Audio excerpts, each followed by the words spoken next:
Before I get into this video, I just want to say that this video is fair use, so all the media used in this video is used for criticism, review, or a transformative way. All the information I present is public information, and everything else is alleged, a joke, or just my opinion.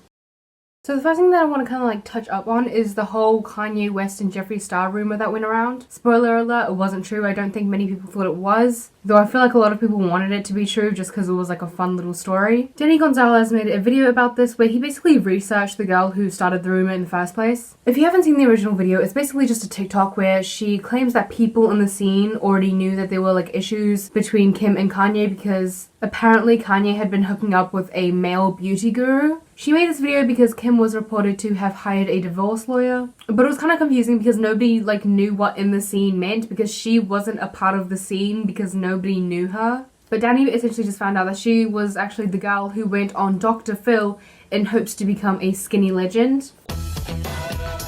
My goal is to be a skinny legend and Insta famous. I'm funny, I'm hot, I have money, I have a nice body. And she was also the girl who went on an airplane and licked the toilet seat in hopes to start the coronavirus challenge. Way back last year when the pandemic started, you might remember seeing a video of a girl licking a toilet seat on an airplane trying to start something called the coronavirus challenge. That was her. She did that. Everyone in my comments won't stop commenting. You licked a toilet seat, shut up. Yeah, I did, and I got 20 million views on it. The next thing I want to talk about is Trisha Paytas because Jay, her former hairstylist, went on a live stream and basically just chatted a bunch of shit about her. He was essentially just saying the same things that were allegedly said about Trisha Paytas after she left early from a Vegas trip less than a year ago. So they were making fun of stuff like her skin, her weight, her body in general. He also apparently ended up doxing Trisha, giving people her business name, her phone number. He mocked her for doing OnlyFans. He threatened her with violence, saying that he was going to like physically assault her and by the time he was finished she'd be anorexic. Now, not only was Jeffree Star on the trip where they essentially just chatted all the shit about Trisha, but he also ended up hiring Jay, so a lot of people were calling him out, like, why would you support Jay and that kind of stuff. Abby tweeted out saying, "If you support or said to Trisha Paytas in that video, you are trash. I don't care what kind of money you have. That is mean girl behavior. You need to apologize and fire hair by Jay." Jeffree responded by saying, "I have personally apologized to Trisha several times last year about Vegas and she never responded, which is her right. I respected it and what happened is between us. Don't drag me into new drama, not interested. What someone else says does not represent me." Firstly, it does represent you because though you claim to have apologized and to feel bad about the things that you said about Trisha, this shows that you actually don't care. Because you continue to stay and surround yourself with people that say things like that, especially considering that she was supposed to be your friend back when you went to Vegas. And also, can you just stop trying so hard to sound like a bad bitch because you look goofy as hell? Stop acting as if people are all dragging you into this drama because we just missed your voice so much. Trisha Paytas responded to him saying, "If you didn't want to be involved in the drama, why is he speaking your name in the video on your behalf, confirming all the horrid shit you guys said about me? I have been cool, but he is speaking on your behalf multiple times in all his feeds." Jeffree Star then tweeted, "I always hold the people around me accountable. I know that's hard for some people to believe, but I'm a grown-ass man and 2021 will only be full of good energy."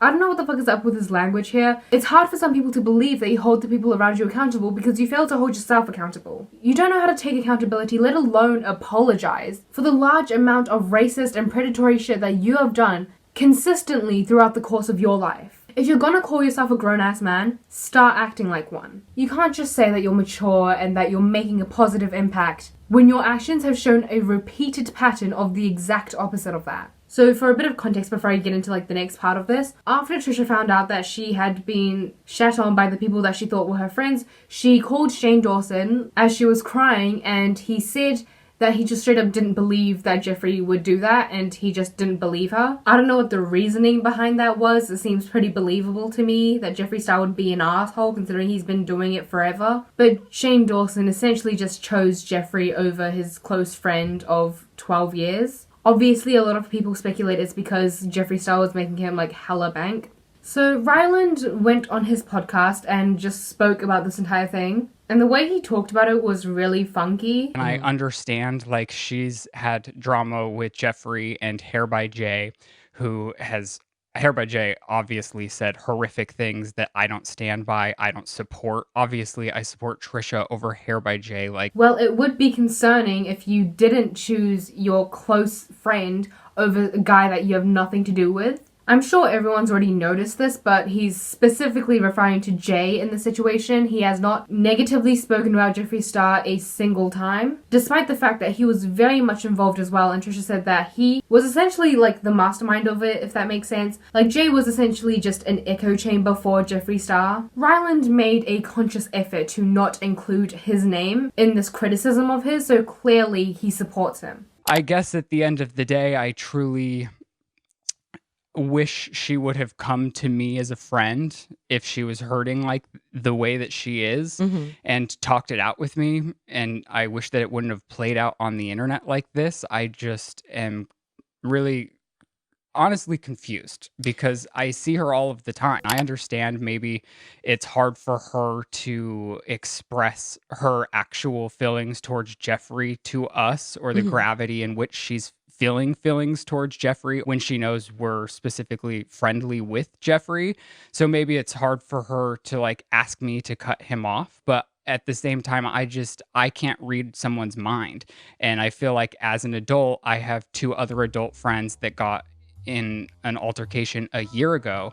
And maybe it is my fault for never having asked her where she truly stands or wants me to stand. I just, I felt as though that was like their lane. Like I said, I see Trish all the time. I love her, and I wish she would have just hit me up personally. You listened to her cry hysterically on the phone with Shane Dawson. She also did apparently come to you directly. Just because she didn't outright tell you to unfriend Jeffree Star does not mean that that conclusion shouldn't have been drawn. I feel like it wouldn't take a genius to figure out that she was uncomfortable with her friends being friends with her bully. I mean, I guess at the end of the day, Ryland and Shane being bad friends isn't necessarily the biggest issue, but if you keep in mind the fact that Trisha confidently stuck by Shane when he was getting essentially publicly persecuted and getting cancelled on the internet, you can see how much of a toxic relationship that it was, and how much Trisha obviously worshipped them a lot more than they cared for Trisha. So a quick update, Jeffree Star tweeted, "Good morning to everyone except the guy that used to do my hair." Hair for the Tea responded to this by saying, "Apparently Jeffree fired Hair by Jay.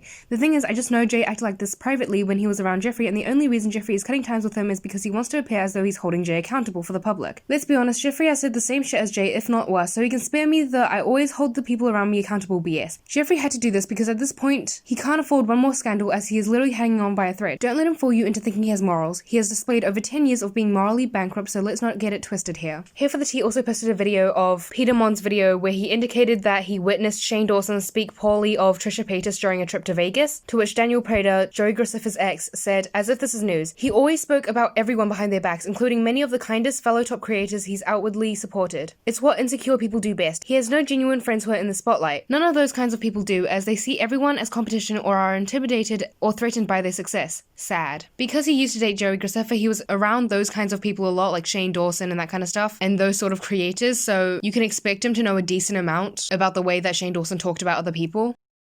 Olivia Jade has also finally made a comeback onto YouTube after she hasn't uploaded in about a year. She posted on her Instagram story saying, "I genuinely have the biggest smile on my face while editing. I'm starting to remember why I did this whole thing at 14. Brings genuine joy." There is question about whether or not this is going to be a consistent thing, since she tried to come back about a year ago, but only ended up posting about 2 videos. She was in the middle of the lawsuit. Well, she wasn't in the middle of a lawsuit, but her parents were in the middle of the whole college scandal thing, and she wasn't allowed to talk about it, otherwise she could get her parents in more trouble, but she's supposedly back now, and there should be no reason why she would leave again.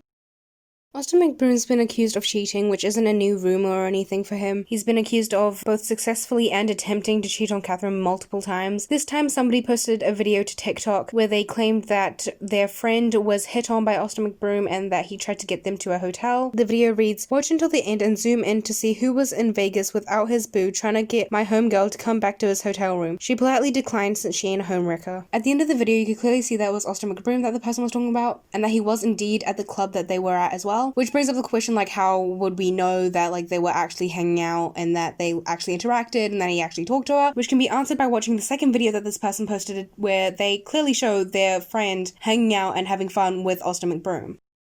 Also, I guess it's kind of like an update to the whole transgender scandal that happened with Trisha a while back. She recently posted on TikTok saying that she does identify as non-binary and changed her pronouns in her TikTok bio to she, her, and they, them. So now you're non-binary when you said last year you're transgendered. Well, yeah, at first I thought that was my only option.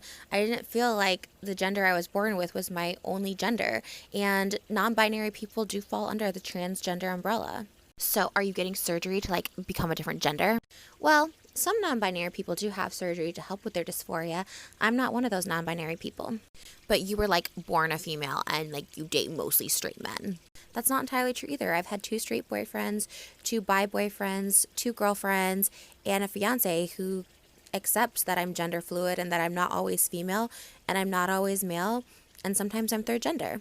You're just saying that for TikTok. You want attention. I don't want attention, but I like to bring attention to something that I myself was unaware of until recently, thanks to TikTok. Dude, just pick a gender. We're tired of this trolling. If only it was that simple to just pick a gender, my life would be a lot easier and probably more people would like me. I made a video about this when it first came out, but I deleted it because it was just like a really shitty video. I still stand by like the general message that I said in that video though, which was that I related to what she was saying. She was just incredibly bad at articulating it, and honestly so am I, so I didn't blame her for that. Obviously she still hurt the transgender community because of the awful way that she handled it, but if you really listened to like the words that she was saying when that video came out, and if you related to it especially, I think it comes as less of a surprise that she's identifying as non-binary now. So that's all I have for you guys today. If you like this video, if you liked me, make sure to like and subscribe. If you didn't like me, make sure to get in contact with my teachers because I bet you have a lot in common, and make sure to stay safe and stay hydrated. I hate to tell you, but it just won't happen. So thanks, but no, I think I'm good to go, cause I quite enjoy the life you say I'm trapped in. Now I admire you, and that'll show you do. You're onto something, really it's something.